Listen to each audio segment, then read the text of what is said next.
Le Grand Dialogue. Sigi Kafoba. Le Grand Dialogue, l'émission de débat du studio Tamani sur votre radio. Sigi Kafoba. Le Grand Dialogue. 100 jours du gouvernement de Dr Boubou Cissé, qu'est-ce qui a changé? C'est le thème du grand dialogue de ce soir et nous avons 3 invités. Sékou Niamé Bathily de la majorité présidentielle, Nouhoum Sarr de l'opposition et Dr Ali Tunkara, universitaire. Je suis Mohamedou Touré. Chers auditeurs, téléspectateurs et internautes, je rappelle encore que vous nous suivez à travers 78 radios au Mali, 3 télévisions, Énergie TV, Renouveau TV et Belédougou TV et également en live sur Facebook. Le Grand Dialogue. Alors, Boubou Cissé, il a son gouvernement depuis 100 jours au Mali. Selon vous, aujourd'hui, M. Bathily, quel est le bilan? Bon, d'abord, essayons de fixer le contexte, et situer plutôt le contexte. Dr Boubou Cissé, quand il est venu dans un climat très tendu, on peut dire. Il y avait tellement de choses à l'époque, à commencer par la grève des enseignants, ensuite la grève des séminaux et la grogne sociale avec les manifestations des religieux le 5 avril.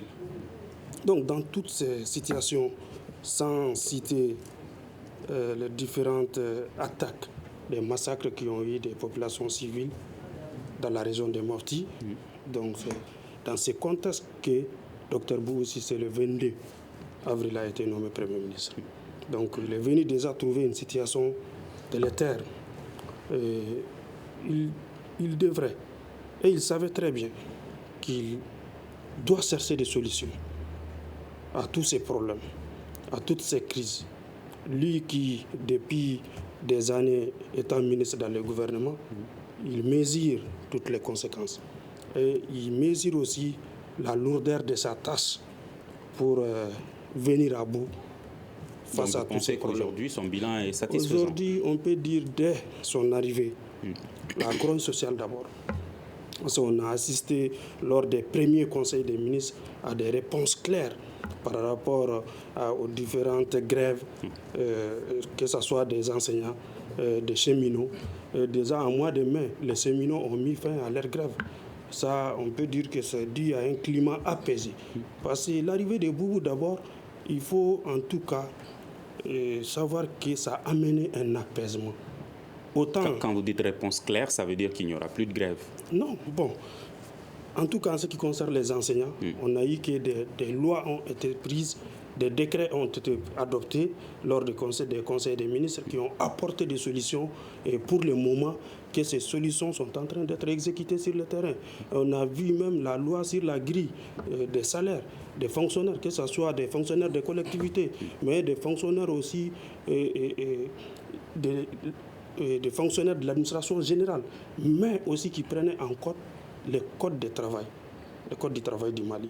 Donc ça veut dire des travailleurs non fonctionnaires de l'administration. Donc ces réponses-là ont permis en tout cas, mais il ne faut pas aussi oublier que la venue de Boubou a été aussi sous, on peut dire, l'accord politique de gouvernance qui avait demandé un moratoire par rapport à toutes ces grèves-là. Donc l'apaisement au niveau du front social, c'est très important. Ensuite, les 2 missions que le Premier ministre Dr Boubou Cissé a eu à faire dans la région de Mopti ont amené une sorte de confiance. Parce qu'on a vu que sur le terrain, il y a eu un apaisement. On a même assisté au retour des déplacés, de certains déplacés. Donc tout ça, on peut dire, c'est des messages forts qui prouvent que les retours à la normale, on n'est pas loin du retour. Donc le bilan est positif selon vous? Le bilan est plus que positif, mais on ne va pas aussi dire que tout est rose. D'accord. Est-ce que le bilan est positif pour vous, Nouhoum Sarr? Bon, merci beaucoup. Je pense qu'on parle de bilan en termes de résultats. Le constat, il est clair aujourd'hui. Les résultats ne sont pas là.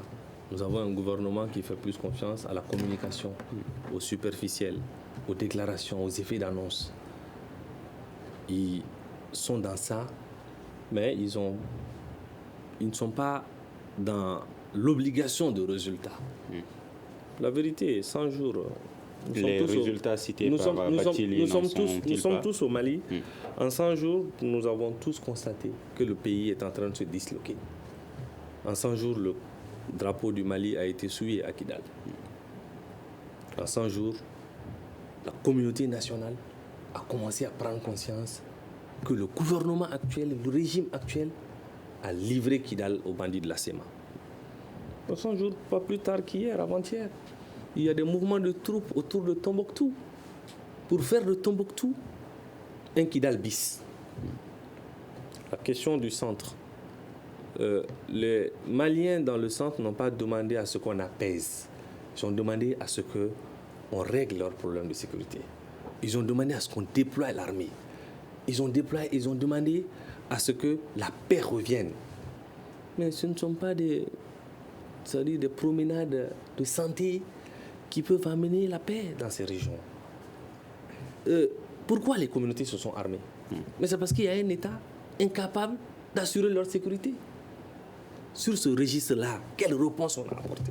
En 100 jours, nous avons vu un scandale politico-militaire qui a été mis sur la place publique et qui a démontré à suffisance que le Mali est devenu un État voyou. En 100 jours, nous avons vu des politiques et le régime s'accrocher à un accord que nous l'avons dit. C'est un accord d'escroquerie politique qui ne réglera rien.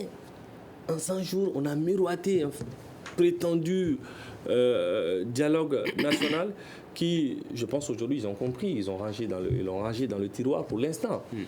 En 100 jours, mais en 100 jours, n'avez-vous pas constaté la fin des grèves? Vous savez, la fin des grèves, c'est pour ça que nous disons tout le temps que dans ce pays, on a pris l'habitude de gérer les choses. On ne les règle pas. La question de ces cheminots. Les cheminots sont toujours ils sont à près de 9 mois sans salaire. Donc, on reporte les problèmes.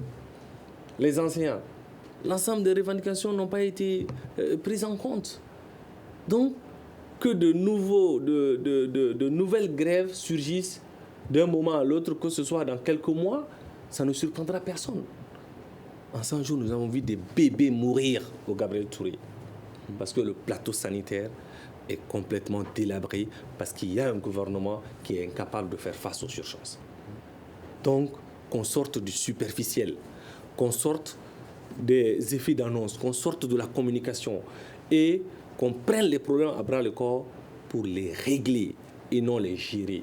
Le gouvernement Boubou Cissé, on le constate, n'a aucune initiative en matière économique. Rien qu'à l'approche des fêtes, faites un tour au marché, vous constaterez que le panier de la ménagère est souffrant. Donc, aucune politique de relance de l'économie. Ce que nous voyons, ce sont des annonces à la télé. C'est une promenade de santé dans le centre du pays. Malheureusement, les morts se poursuivent. Les tueries se poursuivent. D'accord, docteur Ali Hier, Tunkara, il y a eu une embuscade où 3 soldats de l'armée malienne sont morts. D'accord. Il y a Docteur 2 Ali jours, nous Tunkara, avons vu... Quel est votre regard sur le bilan de Boubou Cissé? Non, je pense que le bilan, il est vraiment pluriel. Il faut quand même rappeler les contextes qui est important, n'est pas le gommer. De la même manière également, la circonstance aussi de sa nomination. Ces deux éléments me paraissent importants pour la saisie même de la suite. C'est vrai, lorsqu'on se réfère dans une temporalité courte, on pourrait dire qu'effectivement, au regard des situations antérieures, tant sur le plan sécuritaire, s'agissant même de la grogne sociale, s'agissant de certaines demandes, notamment dans les zones en conflit, il y a un semblant d'accalmie, il faut quand même le saluer, et ça c'est important naturellement. Quand on regarde aujourd'hui la dynamique conflictuelle au centre du Mali, l'arrivée du docteur Boubou à aujourd'hui, des tueries de masse naturellement font appel à des causes profondes. Lesquelles causes me paraîtraient pas suffisamment prises en compte par l'élite actuelle. Il faut le rappeler quand même, les 100 jours du Premier ministre Boubou Cissé ne peut pas être exclu de la gouvernance globale du président Ibrahim Boubacar Keïta. Ça, c'est extrêmement important. De ce fait, je pense que ce soit les enseignants, c'est vrai que c'est du secondaire ainsi que du primaire ont quand même mis un terme à des grèves intempestives, mais sauf que les gens ne s'interrogent pas sur l'utilité, enfin sur la finalité de ces différentes grèves qu'a connues l'école malienne cette année. Comment allez-vous évaluer des sujets scolaires avec des niveaux aussi médiocres et que ces derniers soient compétitifs. Voilà, ça c'est extrêmement important comme question à se poser. De la même manière également, si vous regardez quand même, les différents accords ont été signés entre les parties en conflit, notamment dans le centre du Mali. Mais sauf qu'en analysant ces accords avec une attention particulière, on se rend compte quand même que ceux-ci ne sont pas forcément intéressés à ce que je qualifierais aux causes profondes du conflit. Aujourd'hui, si vous regardez les différents acteurs qui animent l'insécurité au centre du Mali, ne sont pas forcément partie prenante de ces différentes signatures. Ce sont des acteurs isolés, notamment, qui ne sont pas forcément inscrits dans un format qu'on pourrait qualifier de formel, ce qui rend beaucoup plus compliqué la gestion de la crise. Dans le même temps, et il faut quand même aussi le dire à juste titre, si vous prenez aujourd'hui le cas de la grogne sociale, on sait quand même que une partie de l'opposition qui était très gênante aujourd'hui, elle est partie prenante quand même de l'équipe gouvernementale. Ça, c'est à saluer, naturellement. Ça peut apporter de la calmie en termes de mouvements sociaux. Mais revenons quand même sur les questions sécuritaires qui me paraissent tout à fait intéressantes. Je trouverais quand même qu'il y a un enchevêtrement de logique. S'agissant de la nomination du président Dioncounda Traoré, en établissant un lien avec le plan sécuritaire pour le centre et toutes les autres initiatives parallèles à cela, naturellement, la question de la cohérence de l'action gouvernementale, elle se pose avec acuité. Mais moi, je pense qu'aujourd'hui, est-ce que Dr Boubou Cissé est parvenu aujourd'hui à questionner les causes profondes de l'insécurité au centre, par exemple? Est-ce qu'aujourd'hui, Dr Boubou Cissé, avec son équipe, il n'est pas quand même le seul, sont en mesure aujourd'hui, avec son équipe, effectivement, de s'intéresser aussi aux raisons dites nord du Mali? On sait pertinemment que les facteurs justement, il y a célèbre Beleïdje Traoré qui pose la question sur Facebook. Il dit: le gouvernement de Boubou Cissé est-il uniquement formé pour le sud et le centre? L'insécurité règne-t-elle seulement au sud et au centre, car le nord se sent oublié sur tous les plans? Je pense qu'une difficulté que prouve toute élite politique, c'est on éjecte l'instantanéité, malheureusement. C'est vrai qu'aujourd'hui, c'est la région Mopti particulièrement qui attire davantage les attentions. Mais on comprend quand même qu'il y a un semblant d'accalmie, il ne faut quand même pas les nier, dans les régions du nord du Mali, notamment dans les centres urbains. Mais on sait, ce n'est pas qu'à Dr Boubou de faire face à toutes ces difficultés liées à l'intervention de forces étrangères. Aujourd'hui, on sait pertinemment une minorité prise en otage, la population entière elle est prise en otage par une ultra-minorité à Kidal, effectivement.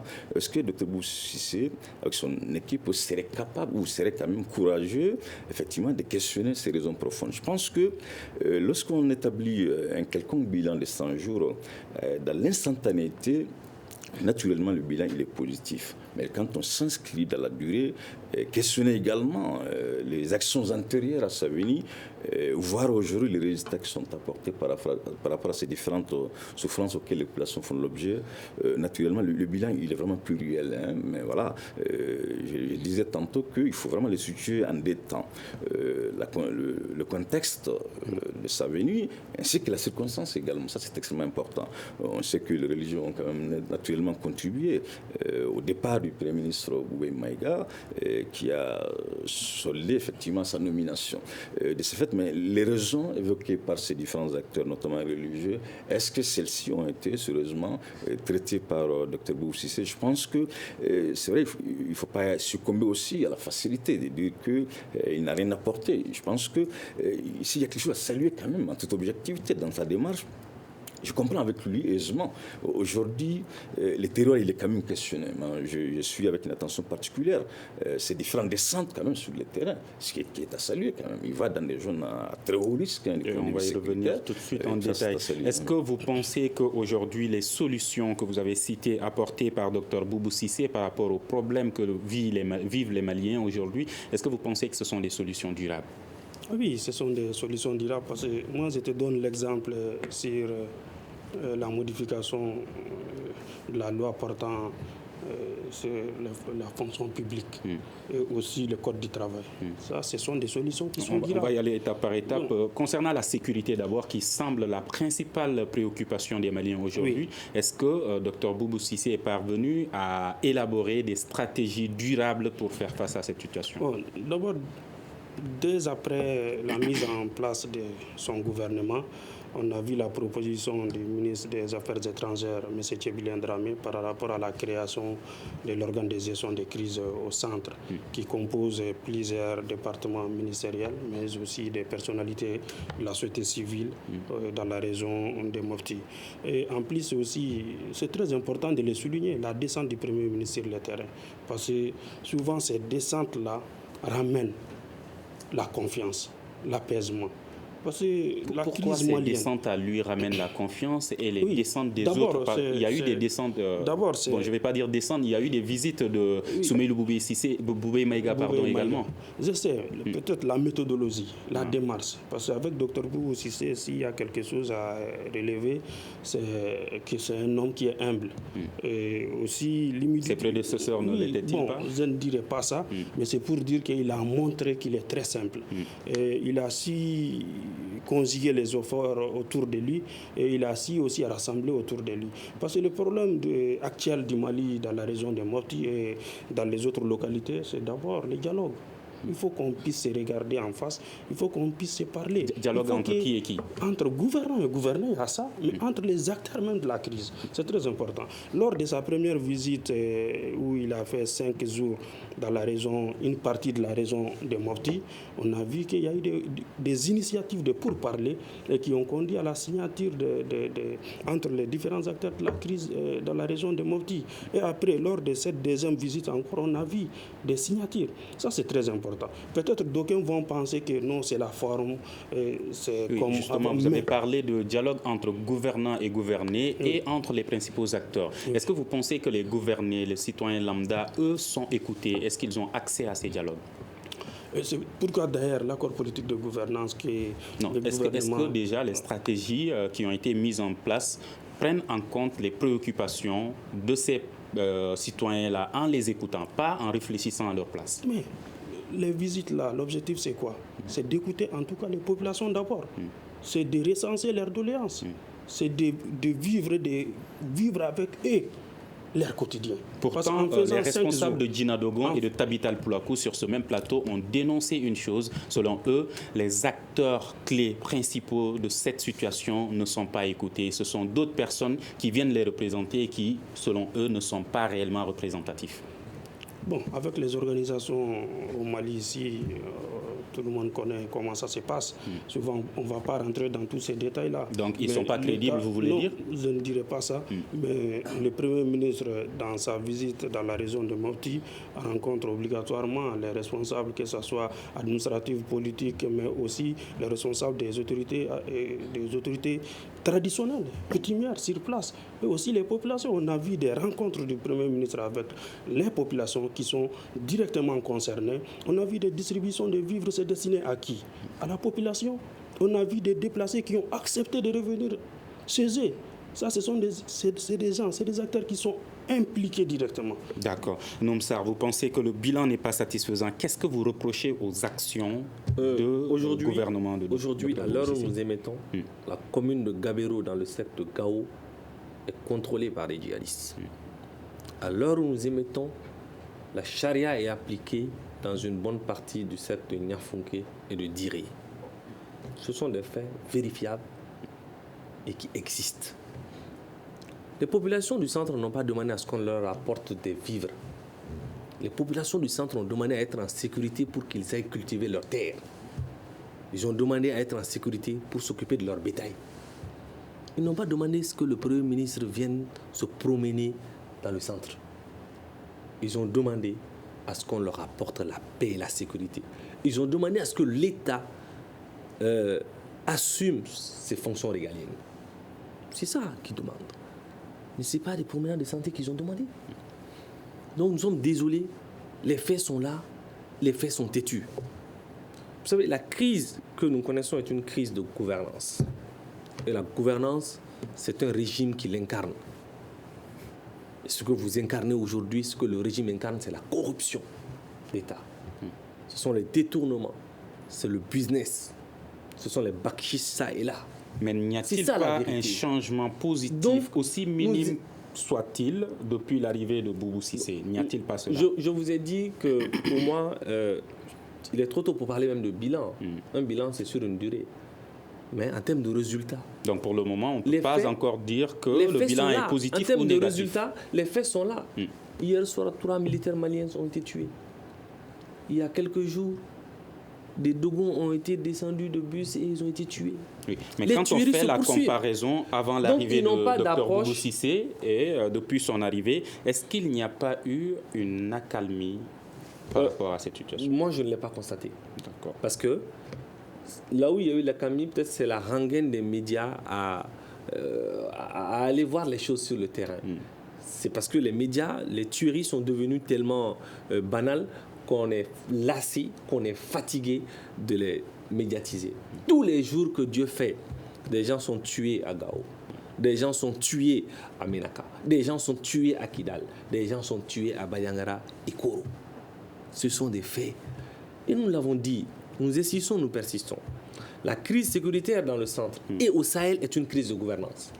Pourtant, les médias continuent à jouer leur rôle par rapport à l'information. Quand il y a une attaque, ça ne se cache pas. Aujourd'hui, je veux vous le répéter, nous l'avons toujours dit, la gestion politico-administrative d'un pays, c'est comme la guerre. C'est la guerre sans les fusils. La guerre, c'est la gestion politico-administrative, mais cette fois-ci avec les fusils, avec les armes. Dans tous les deux cas, à un moment donné, c'est le chef qui fixe le cap. Mais nous avons un chef d'État qui ne connaît même pas c'est quoi le cap, a plus forte raison de fixer le cap, qui ne se plaît que dans l'arrogance, dans les injures. Jeune Afrique en est témoin. Quand vous parlez d'accalmie, mais aujourd'hui nous sommes dans le repos du lion, l'opposition est dans le repos du lion. C'est ça la vérité. Et vous avez dit une contre-vérité, que l'opposition est au gouvernement. Nous nous inscrivons en faux. L'opposition n'est pas au gouvernement. L'accord politique est un acte qui a été signé par certains partis politiques de l'opposition, qui était épuisé de la résistance. C'est un acte qui a consacré le passage de certains partis politiques de l'opposition vers la majorité, pour ne pas dire la majoire. C'est ça la vérité historique. Et c'est une petite minorité de l'opposition qui a signé. Et c'était bien sûr entouré de combines politiciennes totalement irresponsables et hontées, ce qui fait que la frange la plus importante de l'opposition est restée ferme dans sa ligne droite de gardien du temple, dans sa ligne droite de défense du Mali, dans sa ligne droite de défense des intérêts supérieurs de notre peuple. Le constat, il est là. Monsieur Boubou Cissé, malgré sa volonté, malgré sa détermination, malgré le fait qu'il va changer les choses, sans l'existence d'une vision, ce que nous appelons un cap, rien ne marchera. Ça, c'est incontestable à tout point de vue. Donc, cette vision, elle manque à qui? Vous avez parlé de la détermination, de la volonté de Dr Boubou Cissé, mais malgré cela... La gestion d'un pays, ce ne sont pas des promenades de santé. La gestion d'un pays, ce ne sont pas des déclarations sucrées. Mais si, la gestion d'un pays, excusez-moi, c'est une vision. Ce sont vos mots, s'il fait des promenades de santé, est-ce qu'il est en ce moment déterminé? Quand je dis, on peut être déterminé pour faire des promenades de santé quand même. Hein. Donc, on peut être déterminé pour la cause des Maliens. On peut être déterminé pour faire des promenades de santé. D'accord. C'est une vérité. Voilà. D'accord. Alors, Dr Ali Tounkara, vous, est-ce que vous pensez aujourd'hui que ce que pense Noam Sarr, représentant de l'opposition, que le bilan est vraiment négatif? Est-ce que vous pensez qu'il est autant négatif? Alors, je pense que M. Sarr, il pourrait relativiser certainement lors de la prochaine prise de parole. J'imagine que, vraiment, je reconnais avec lui, lorsqu'on s'intéresse aux causes profondes de cette insécurité, y compris même de la grogne sociale, naturellement, ce sont quand même des causes très structurelles. Hein. J'ai dit très souvent dans mes analyses, une crise sécuritaire, c'est pas pour épauler l'élite en commande, une crise sécuritaire, on ne la balaye pas avec une telle facilité aussi, il ne faut quand même pas l'oublier. On sait pertinemment pour le cas américain, les différents chefs d'État qui sont succédés ces 15 dernières années aux États-Unis avaient tous promis aux Américains de mettre un terme à l'engagement américain en Irak et en Afghanistan. Donc, c'est pour vous dire que la gestion d'une crise d'une telle ampleur, naturellement, prend du temps. Ce n'est pas parce qu'on aime ou n'aime pas ceux qui sont aux commandes aujourd'hui. J'ai la ferme conviction, même si l'opposition demain serait aux commandes, naturellement, elle va avoir affaire avec un certain nombre de difficultés qui sont vraiment objectives. Maintenant, cela étant, il est quand même important aujourd'hui de dire un certain nombre de choses également qui ne sont pas forcément au cœur de l'analyse politique aujourd'hui au Mali. Je n'ai pas entendu d'une seconde de la part d'un gouvernement s'intéresser réellement aux causes profondes. J'entends par cause profonde, par exemple, l'accès aux ressources naturelles. Moi, je dis aux gens, demain, vous ramenez les soninké dans la région de Mopti qui vont cohabiter avec les bois. Du moment où ces deux communautés vont partager le même espace naturellement, si on a un foncier pour l'agriculture, et qu'on n'a pas un foncier pour l'élevage, naturellement, les deux communautés vont s'affronter.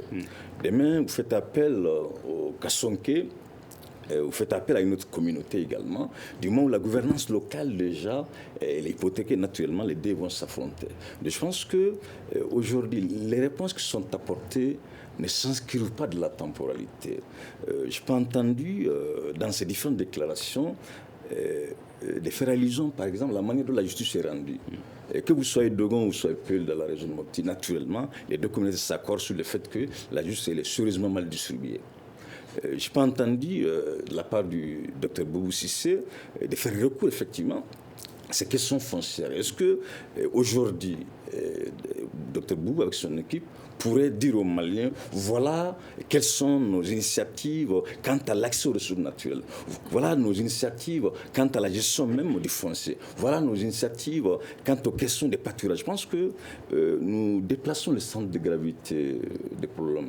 De la même manière également, si vous vous intéressez aux régions dites nord du Mali, notamment avec son corollaire sécuritaire, vous allez vous rendre compte que ce sont des localités aujourd'hui qui sont à la limite un peu mises dans les tiroirs par le simple fait qu'on ne s'intéresse qu'à l'instantanéité. Est-ce qu'aujourd'hui, Dr Boubou Cissé avec son équipe aurait des plans vraiment concrets en termes de désarmement et de toutes les communautés qui sont armées, qui ne sont pas censées l'être, sans pour autant s'inscrire dans une posture, si vous voulez, de sélectivité. Je pense que ce sont des questions fondamentales aujourd'hui. Est-ce que Dr Boubou Cissé, dans une de ses déclarations, a fait allusion à ces pratiques corruptives dont les agents de l'État font l'objet? Je pense que lorsqu'on se questionne pas sur ces causes profondes, naturellement, toutes ces solutions provisoires apportées, difficilement pourrait combler les attentes légitimes qu'ont les communautés.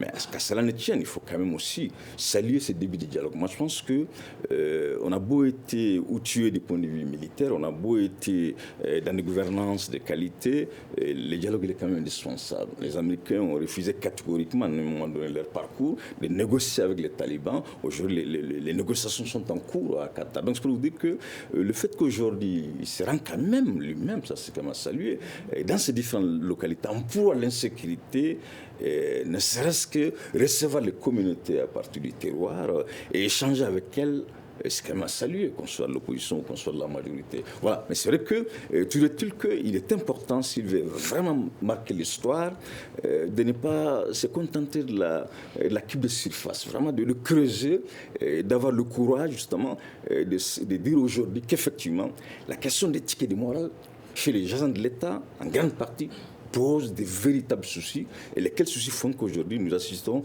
à cette récurrence de l'insécurité. Je pense que sans ces questions profondes de l'insécurité, c'est vrai que des solutions vont être apportées ça et là, mais difficilement on pourrait arriver à une paix durable. Qui parle d'une paix durable, parle naturellement de cette justice dont les Maliens demandent autant. D'accord, M. Bathily. Alors, concernant la gouvernance, parce que beaucoup pensent aujourd'hui que le principal problème de la situation au Mali, de la crise au Mali, c'est la mauvaise gouvernance. Qu'est-ce qu'on peut avoir comme bilan positif de Dr Boubou Cissé?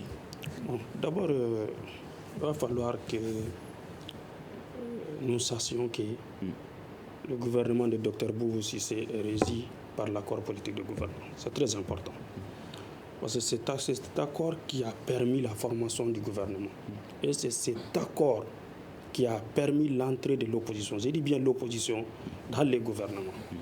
C'est très bien que mon ami... Ceux qui sont dans le gouvernement ne sont plus des opposants. Donc, concernant dit, la lutte contre la mauvaise gouvernance... le moment où ils entraient en gouvernement, ils étaient de l'opposition. L'opposition ne peut pas se résumer seulement au FSD.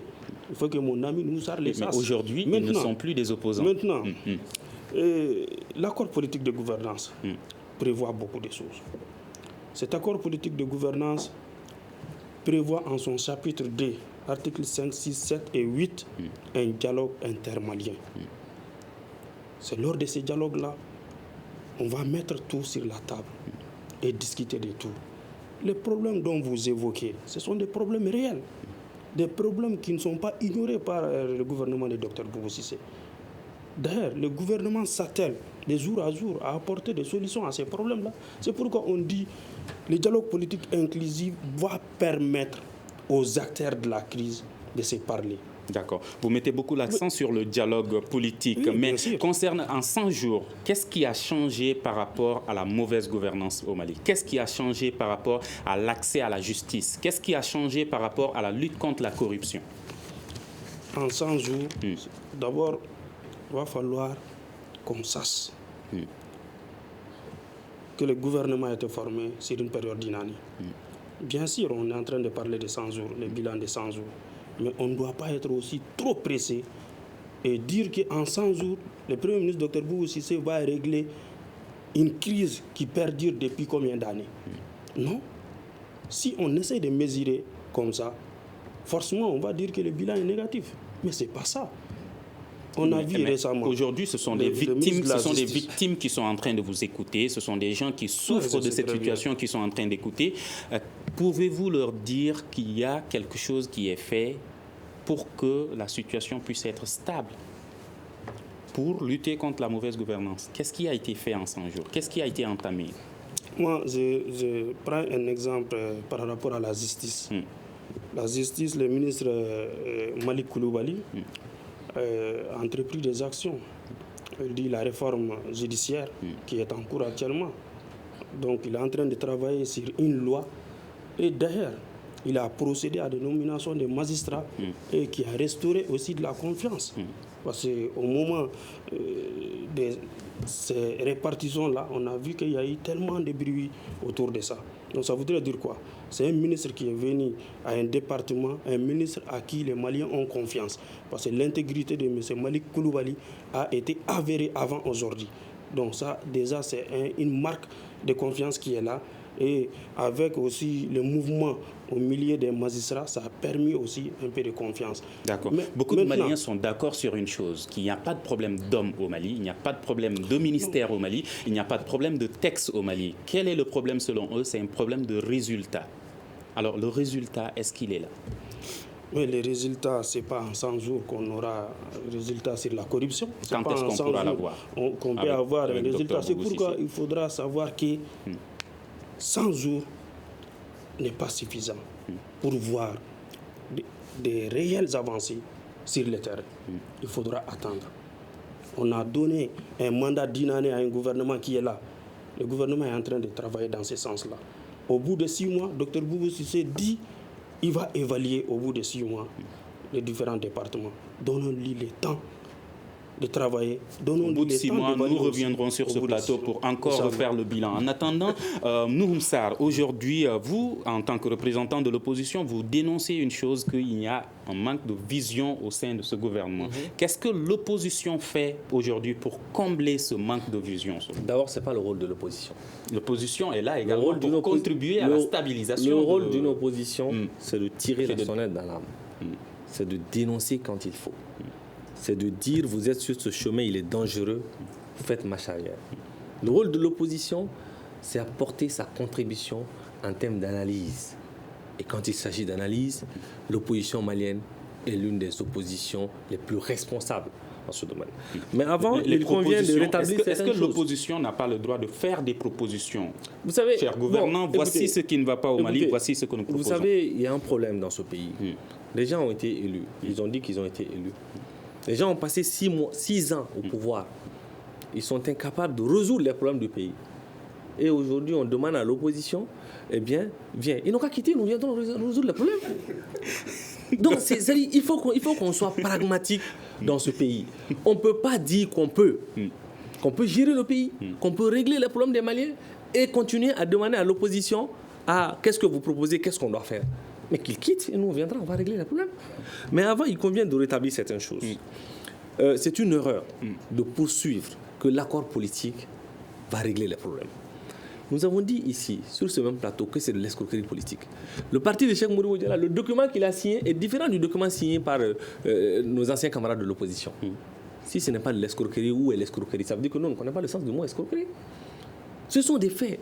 Aujourd'hui, le Gabriel Touré est devenu une mouroir. Les enfants meurent à longueur de journée.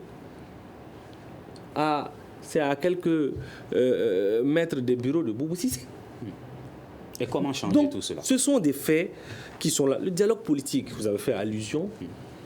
Je pense que M. Bathily est peut-être le seul au Mali à croire encore à ce dialogue. Même ceux, le triumvirat et le triumvirat plus 1, ils n'y croient plus. Ils y croient plus. Non. Donc, ils l'ont dit, honnêtement, C'est ce que tu dis. mais on le constate. Non. La frange Maintenant, la plus importante il nous reste 10 de la minutes. classe politique Consacrons malienne ce temps qui nous reste aux solutions. pas à ça. Aujourd'hui, qu'est-ce qu'il faut pour que la situation puisse devenir encore plus stable? Nous avons dit, le FAD l'a dit, le FAD le répète, nous insistons, nous persistons. Il est indispensable pour notre pays d'aller le plus rapidement possible à une conférence nationale souveraine qui posera toutes les questions, y compris le départ de l'actuel régime. C'est une condition indispensable. Je vais vous donner un exemple. Le Bénin, au moment où des difficultés des difficultés par rapport à l'existence même du pays s'est posée, mais en 90-91, il a fallu que le chef de l'État qui dirigeait le pays d'une main de fer, qui avait fait main basse sur toutes les institutions, qu'il sorte de son orgueil et de son arrogance pour dire je convoque le peuple béninois à une conférence nationale souveraine et je me soumettrai. Le dialogue politique ne peut-il pas être une première étape il a à dit, cette conférence? mais je vous dis, ce dialogue politique-là, le débat est clos. Mais le chef d'État lui-même, dans Jeune Afrique, il a clos le dialogue politique. Il a dit que les conclusions ne s'imposeront pas à lui. Donc, que les Sékou Niamé Bathily et les quelques zélateurs qui sont autour du chef de l'État continuent à dire au peuple malien, les faits sont là. On nous a dit dans ce pays que l'armée monte en puissance. Les mêmes qui ont tenu ces propos sont venus mettre sur la place publique que les hélicoptères et les avions de chasse sont coulés au sol. Donc une conférence. Donc c'est pour dire, vous avez parlé de la souveraine. corruption. Vous avez parlé de la corruption. Dans tous les pays, Ce qui va résoudre tout ça, selon vous, c'est une conférence souveraine. Nationale, souveraine, qui posera toutes les questions, y compris le départ de l'actuel régime, parce que l'actuel régime n'a ni la solution, n'a ni la volonté d'avoir la solution. Il est devenu au contraire une bonne partie du problème qu'il faut résoudre. D'accord. C'est Docteur ça, Ali la Tounkara, que faut-il aujourd'hui comme solution concrète? Bon, les solutions sont plurielles pour ne pas tomber dans le jugement. Et je pense fondamentalement, il est important aujourd'hui quand même qu'on les reconnaisse, qu'on soit de l'opposition de la majorité, que le président Ibrahim Boubacar Keïta éprouve de sérieuses difficultés à mettre un terme à la corruption. Ça c'est indéniable. Tout Malien le sait. Je pense que si quelqu'un nie cela, je pense qu'il n'a jamais emprunté un carrefour à Bamako ici. C'est important. Et pour ce faire, je pense que ces efforts de privation et de sacrifices devait venir d'abord de l'État. Face à cela, il y a Noumsar qui pense que c'est le départ du gouvernement qui peut être la solution. Ça, c'est aussi antidémocratique. Je pense qu'il faut que M. Sarr quand même le retire. C'est important. Quand on est démocrate aussi, on doit accepter que les élections soient truquées ou pas du moment où elles sont quand même validées. Vouloir clamer le départ d'un quinquennat qui est quand même démocratiquement élu, peu importe le processus qui a été entaché selon certaines lectures des irrégularités. Mais demander son départ, c'est aussi antidémocratique. Ça, c'est important de l'intégrer dans l'analyse. Alors maintenant, je pense fondamentalement, vraiment, il faudra que le président Ibrahim Boubacar Keïta et son entourage soient exemplaires pour les Maliens. Et il est quand même inconcevable aujourd'hui de s'adresser à ces différentes communautés éprouvées par l'insécurité, d'être juste entre elles. Et dans le même temps, effectivement, ceux qui sont aux commandes à Bamako ici font l'objet de pratiques corruptives à ciel ouvert. C'est quand même paradoxal. De la même manière également, je pense qu'une des difficultés aujourd'hui, on parle beaucoup du dialogue politique. Une chose est sûre, ce dialogue politique, il y a quand même des points qu'on pourrait même qualifier d'intouchables, en fait. Vous n'êtes pas sans savoir quand même que certaines parties prenantes de l'accord pour la paix et la réconciliation ne veulent pas qu'on parle même de l'accord dans ces différents dialogues. Ouais, donc déjà, le dialogue, il est biaisé. De la même manière également, aujourd'hui, les Maliens ont pris la parole. Et majoritairement, ceci, on demande à ce qu'on négocie avec le groupe radicaux violent, avec le référent musulman.